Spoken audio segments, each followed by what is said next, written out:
So, yeah. Anyone would think it's winter. Okay, so yesterday we learned about the importance of giving preferential treatment to Jewish buyers and vendors. And of course, that is within reason and it's an act of chesed.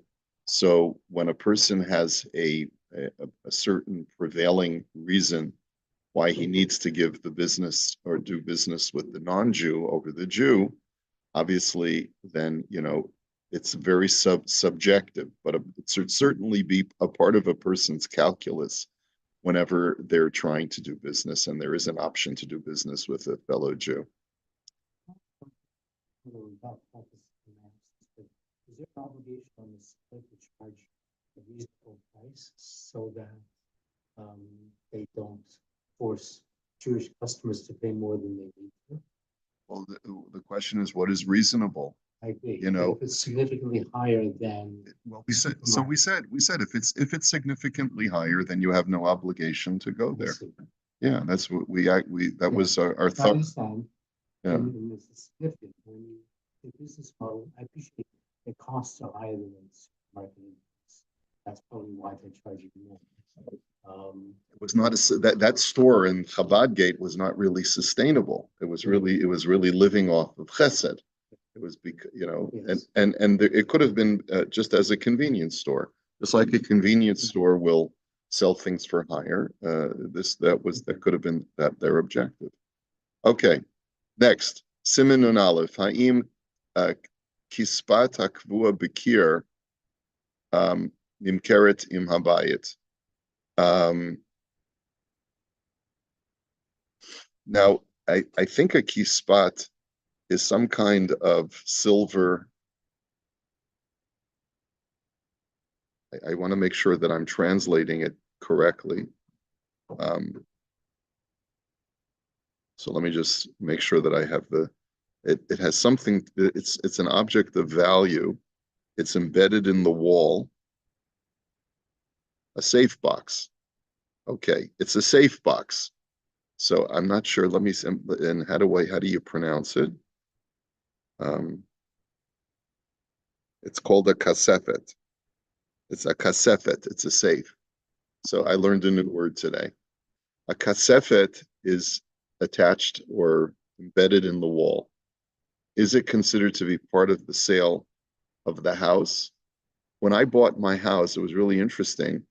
There were stereo speakers that were embedded in the walls. When we came to take possession of the house, they were all ripped out and there were these big holes. And I complained to the realtor. I said, that's not how you sell. That's not how you, that's not how you give. So they actually, they plastered them up and they did not do a very good job of plastering them up. But in any event, it is what it is. Okay, is a safe that is embedded in the wall, is that included in the sale? Or is it not included in the sale? So kaniti dira ulacha chatimat hachozer reiti sheyesh bedira kasefet gedola kavua bekir. I purchased an apartment, and after signing the contract, I noticed that in the apartment there is a large safe that is embedded in the wall. Ha'im hakasefet klula b'mechirat hadira. Is that included in the sale? So Hagemara omeret b'maseches Bava Basra, hamocheres habayis, mocheres hadeles, ve'es habariach shekavua b'kosel, ve'es haminol shekavua badeles, avalo et hamafteach. So the Gemara says that if a person sells a house, then included in the sale of the house is the door, the lock that is embedded in the door, or that is embedded in the wall, and the lock that's embedded in the door. So you have a bariach, like a bolt that's embedded in the wall, and then you have a lock that's embedded in the door. But the key is not included in the sale. Now, the important thing to know here is it's not clear whether this mafteach is something that can be duplicated. It can't be duplicated, but we have to understand the reason. Now, this is quite interesting. I'm sure there must be secular law that addresses this, Like, what if a seller decides he wants to remove the the wall coverings, right? The blinds. You can certainly remove the blinds, but you can't remove the windows or you can't remove the door of the house. As in a person sell pictures, what's a picture? Anything that's embedded in the wall or screwed in with screw or attached. So appliances would not normally be a fixture, but if you took something and screwed it into the wall, it's part of the house. Yeah, like what about a chandelier? Whatever. Yeah. A safe that's inside the wall is it's actually embedded in the wall would be a fixture. So a fixture in secular law is included. So that's really the issue that he's discussing here. So because of a Ravid Hatam, so the Ravid, in trying to explain the reason why a key is not included in the sale, is Shahamafteach lo kolul b'mechirat hadira hu dekishadam mocher dira lachavero, because whenever a person sells a domicile to his friend, hamechira kolelet et kol hadivarim shehem mitashmishei hadira habasisiyim, that included in the sale are all those things that are basic, or I guess you would say essential, for the use of the house or the apartment. Avoloet hamafteach keven shuhu lo mitashmishei habayit habasisiyim ela asui lishmira meuleh. He says a key is different. Now the lock that we're dealing with is a lock that's like a deadbolt system, where you don't need a key, but a key is an additional level of security that is not essential for the use of the house. And that it all depends on the standards of the time and place. In the times of the Gemara, the key that the Gemara is talking about is different from the key that we use today. The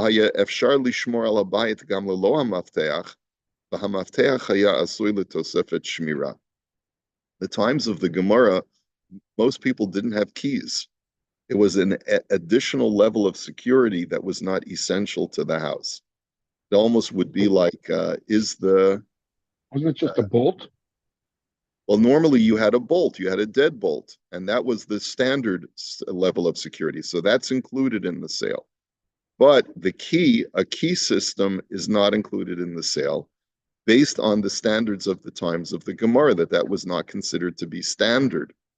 But from here you can infer shekol davar shehu lo michlal tashmishei habayit ela tosefet yetera lishmirat chafatzav uchedome, that you can infer that anything that is above and beyond the standard use and protection of the house, afal pi shehu mechubar lebayit hu lo machur, even when it's a fixture, even if it's attached to the house, it's not considered to be part of the sale. Okay, v'lachein pashut shahakasefet dina kamo kav telephone o kamo mazgain shetafkidam lahanim la'adam bizman sheshohe babayit. So he says, it therefore seems clear to me that a safe is like a telephone line or a stereo whose purpose is to make nice music when a person's in the house. And therefore it's not included in the sale. So the guy who sold me his house, was entitled to remove the speakers, right? But the only thing that he had to do was, seal the walls. And the same thing would be true that a safe is not included in the sale. So Marvin, this might be an area of conflict between secular law and Jewish law.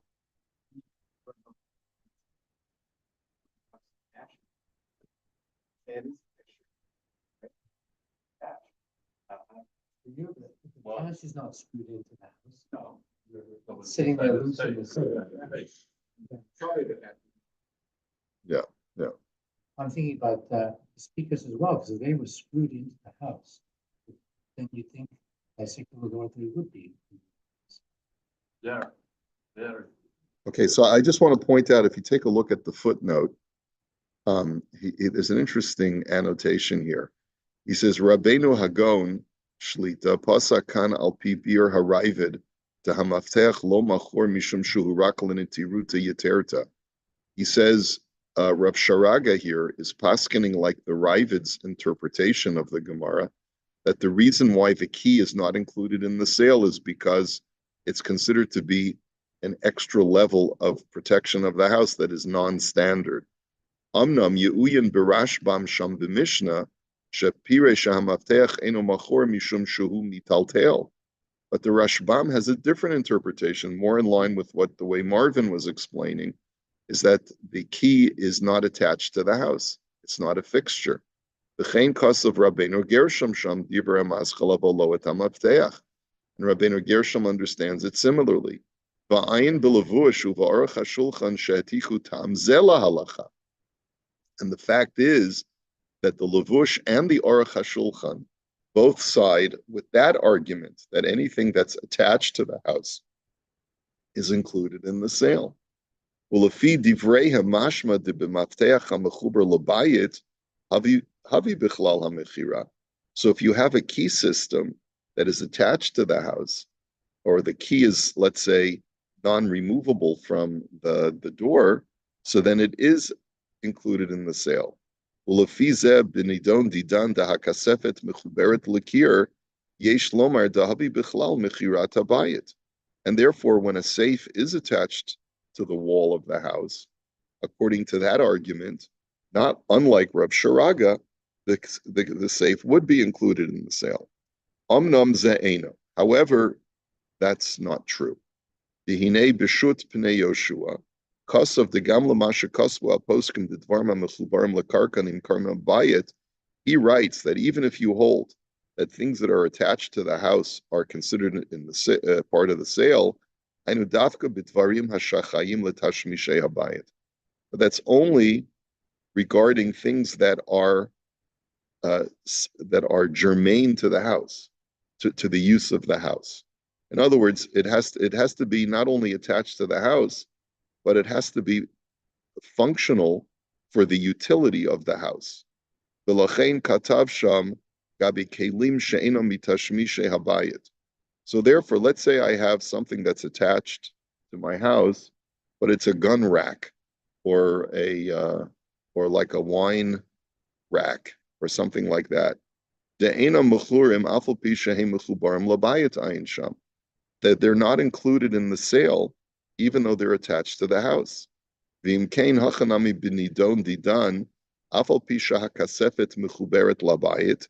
Kevin she'ena mitashmishei habayit u'chemos shekosov Rabbeinu Hagon Shlita yesh lomer degam Rabbeinu Gershom v'harashbam yodu de'enon imkeretim habayit. So what you see from this footnote is that it's really not that simple.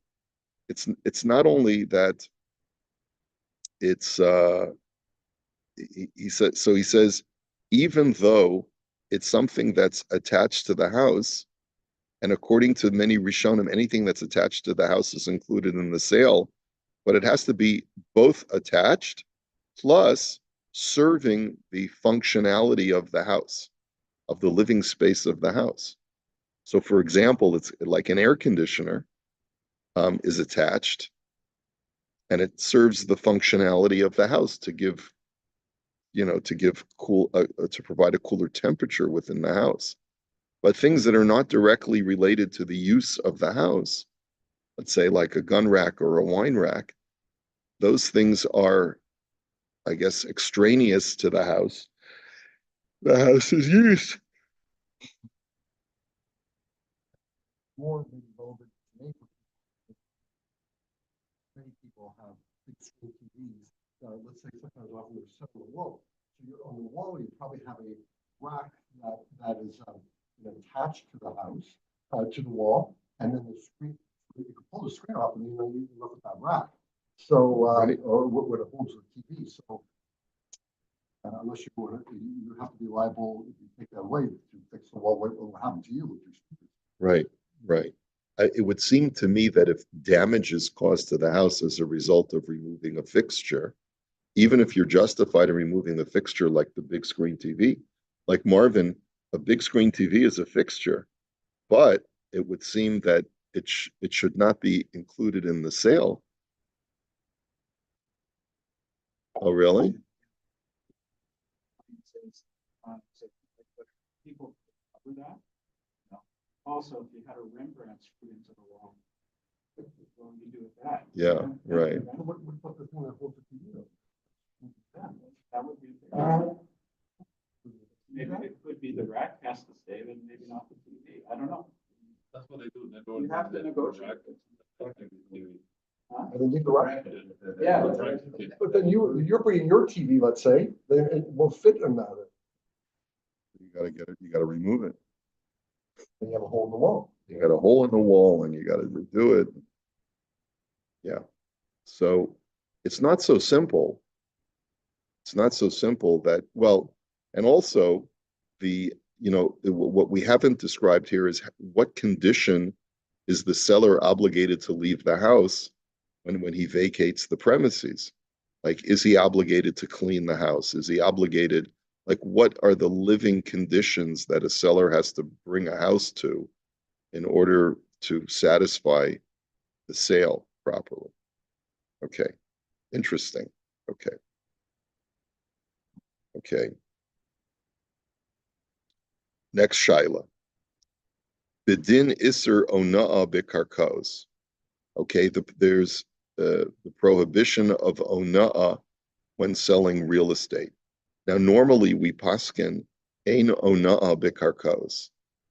Now, what does the word ona'a mean? We spent a lot of time when we studied the Imre Yaakov.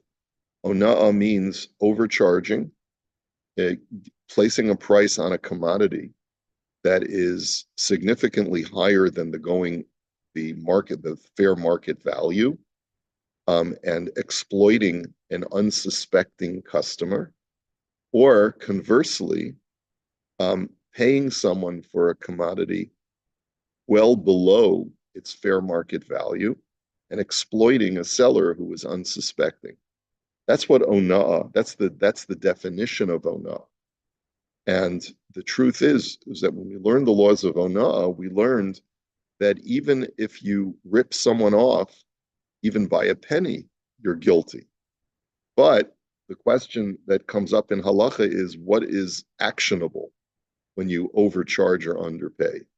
It has to be so much that you've overcharged or underpaid that it's 1/6 more than the fair market value. That's when it's actionable. And the person can reverse the sale if it's higher than a 1/6. If it's exactly a 6, so the Gemara says that the seller or the buyer has to return the amount that was overpaid or undercharged. And if it's over a 6, you can actually nullify the sale entirely. The Beis Din can force the parties to go back to where they were before the transaction. So the seller gets his property back and the buyer gets his cash back.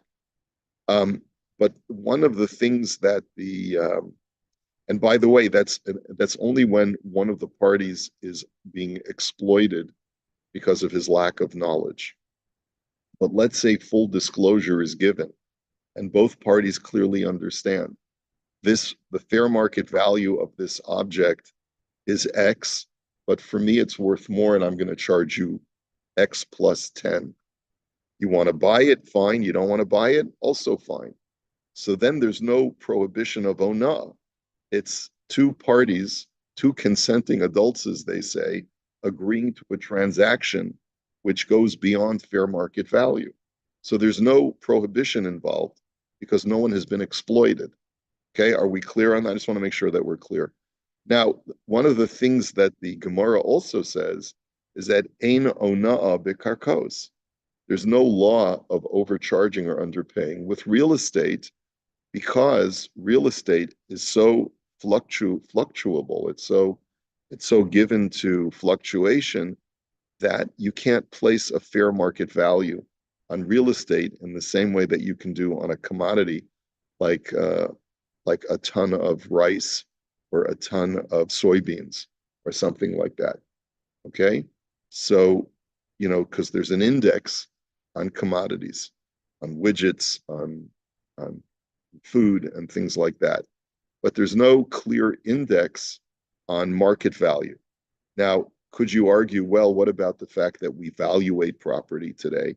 and you can get a fair market valuation of a house in a certain neighborhood and in a certain condition. That's not taken into consideration by the Gemara because the Gemara usually is talking about real estate that's like say farmland and stuff like that. And there was the times of the Gemara in the ancient world, there was not that concept of real estate valuation. So the question is, how does that translate into modern halacha? So we learned in the Imre Yaakov that there was no distinction between the times of the Gemara and today. But let's say maybe Rav Sharaga feels that modern times real estate is subject to onah. Ha'imoter lahaskir dira biyoter midimei haschira tanuhugim o sheyesh bazeh mishum onah. I want to rent out my apartment, and I know that an apartment of my square footage normally gets $1,000 a month, and I want to rent it out for 1,200. And I don't care, if a person doesn't want to pay that amount, he doesn't have to pay it. But I want to charge 1,200. So let's take a look. Ne'amar b'Torah b'chitim karu mimkar la'amitecha o kano miyar amitecha al tonu ish et achiv. So we know that this is the source of the prohibition of onah, that when you sell or buy a commodity, do not oppress your brother. That's the source for onah, this idea of tonu. Onah means like literally a form of oppression. ולכן אסור לאדם להונות את חברו בין לקנות ממנו יותר בזול כגון שהחפץ התייקר והמוכר לא יודע מזה. He says, and therefore, you're not allowed to oppress or really maybe the better word is exploit someone. And that means either you cannot buy something from someone who doesn't know that the price has gone up significantly on this commodity and pay him for what, for a lower price. So because Shetzarech Hakona Lahodielo, in that case, the buyer has to disclose this to the seller that, this product is worth much more. Olim Karlo Biyoker, nor can you rip someone off by selling it to them for higher. Behu Bichlal Lav Shalo Tigzol. It's actually included in the prohibition of stealing. Be'afal Pishu Hu Lav Midioraisa. Lolokin alav kevin shuhu lav hanita klaasei shenemar ve'eshiv esagzela asher gaza. Even though it's a negative commandment in the Torah, you don't get malchus for it because the Torah converts it to a mitzvahs aseh, because when you steal from someone, the Torah provides the remedy that you can return what you've stolen. So that's a side issue, but let's see where he's going with this. Caveat emptor, right? Yeah, there's no such concept in halacha of buyer beware. By the way, this halacha only applies to Jew versus Jew. But when the two parties are Jews, if the unsuspecting party, I believe laws of ona'ah do not apply when you're interacting with a non-Jew. But I could be mistaken, because if you learn that it's under the rubric of lo tigzol does apply to a non-Jew. And since lo tigzol applies to a non-Jew, you're not allowed to steal. This could apply to a non-Jew as well, but I'm not 100% sure. Maybe we'll get clarity. Because poskim afilu im ha'adam hazeh shekana es hachefetz hamocher hona oso asur lo lahonos bazeh acherim. And the poskim write that even if you get ripped off, you're not allowed to rip off others by trying to pass it off and say, well, this is what I paid for it, so I'm just getting what I paid. No, if you know that you were ripped off and you know the object is worth less, you cannot sell it for more than what it's worth. What's that? So you can mitigate all problems of ona'ah when you give full disclosure to the buyer. You tell him, look, you can get this exact same item for 50% less, but I have a sentimental attachment. So if you want to buy it from me, you're going to have to pay me more. Okay.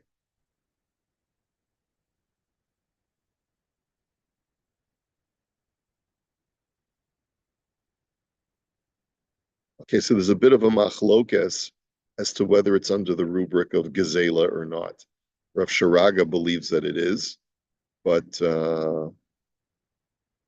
it's not so. It's not so pasha. Okay, ve'ein havdel bein mecher l'schirus. There's no differentiation in halacha between a sale and a rental. Kamosha hagemara omeret amar Abaye lo nemar b'torah v'chi timkaru mimkar la'olam ela v'chi timkaru mimkar.